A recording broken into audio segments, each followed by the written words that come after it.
What's going on for you? How could I help? I guess my biggest struggle right now is flaw questions. I can't seem to always identify the flaw between the conclusion and support correctly each time, which is obviously hindering me from answering the question right the first time. Okay. So what have you done to study flaw questions in particular or to get familiar with flaws?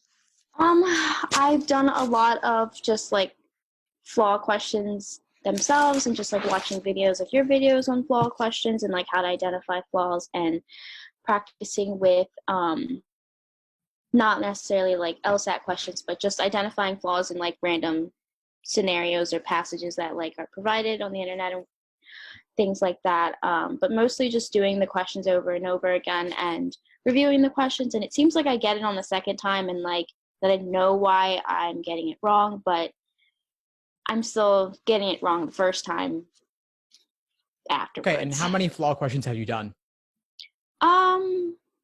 Probably about like just flaw questions themselves. I've done them in the prep test from like 57 to 65. All like the just flaw sets in those prep tests so far, and I'm just like working my way backwards and forwards throughout the prep tests. Okay. So let's say that's maybe 7 or 8 exams. And let's say there's maybe 6 flaw questions per exam at most. Mm-hmm. That would be like maybe 40, 50 flaw questions total, let's say. Yeah. Okay. It's a decent number, but there are still many more out there you can practice on. Yes. I also have flaw workshops inside the course. Have you seen those? Yes, I have. I'm just slowly making my way through them whenever I do get the chance to be able to like focus and sit down and watch some videos. Mm-hmm. Do you ever notice a distinction between classic logical fallacies and flaws that are unique to an argument? Yes and no. Like I feel like I'm getting the easier flaw questions right where I can identify the flaw, and then like when it's a little bit more wordier, that's where I get really mixed up. Mm-hmm. Okay. What do you think you could do to change that?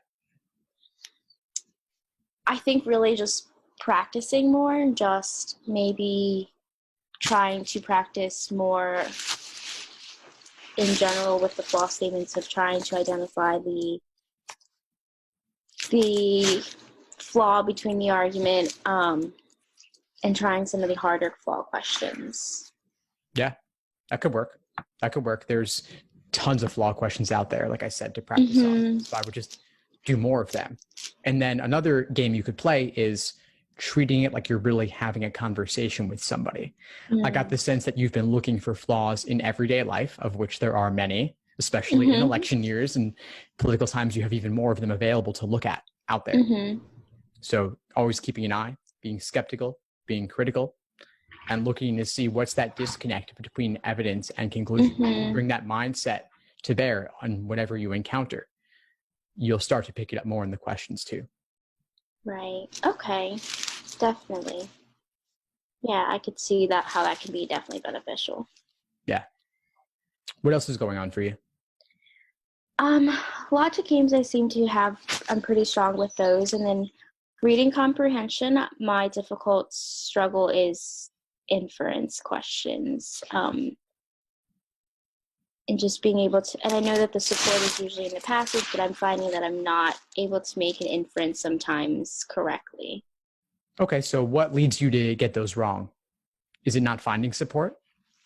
Yeah, it's not finding support, and I tend to run out of time too with reading comps, so I feel like I'm rushed, and I'm trying to practice them without being timed right now, just so I can kind of understand, but then I'll practice them sometimes timed, and I'm still not able to make that connection between the support for the inference fast enough.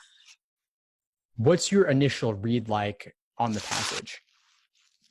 I think that's my biggest problem is that the initial read, I get the main idea, but I feel like I'm like reading over small details that I'm not catching. And so when I go into the questions, I'm rereading the passage again or parts of it to find the little parts that are involved in the question. And how long do you spend on your initial read? The initial read, about 2 minutes. Are you noting where those details are during the initial read?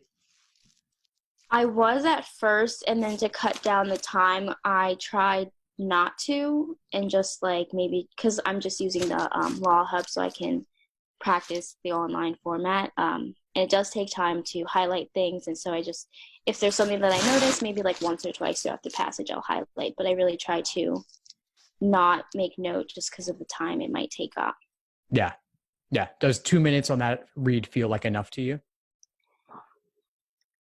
It does not feel like enough to me. I feel like I'm not able to grasp that in that amount of time, and I know that I need to get towards that.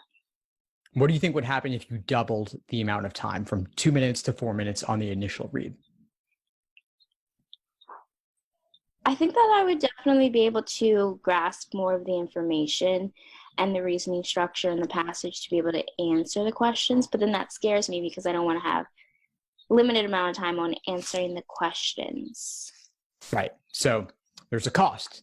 4 minutes would give you a lot more understanding, but you would then pay for that when solving the questions.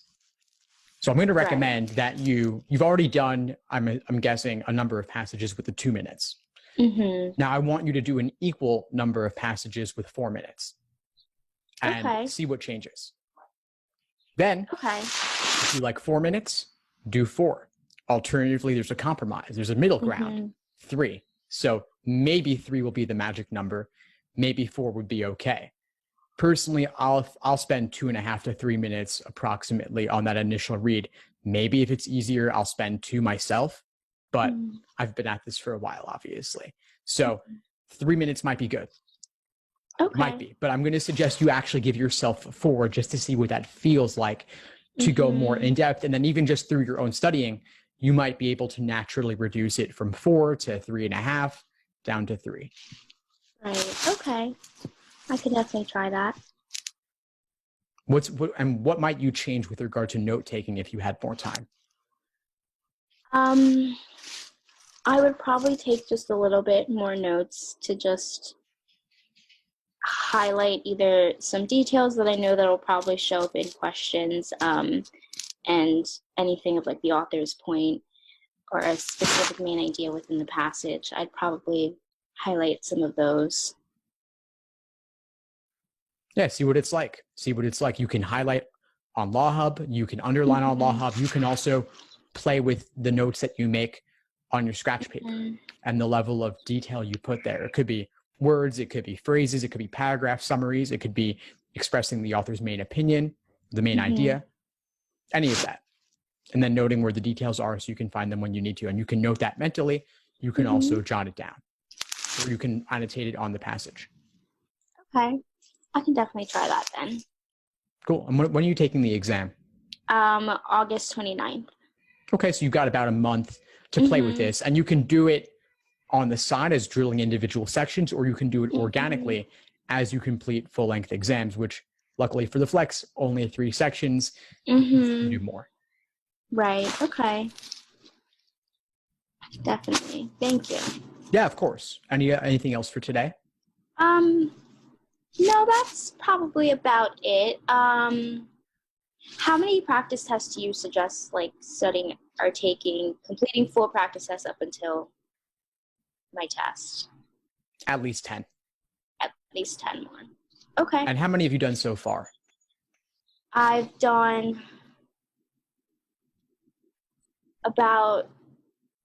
so there's the practice test where I've just been doing the questions, and then from, I think I said it was like early 60s to about like mid 70s right now. I'm just working my way up.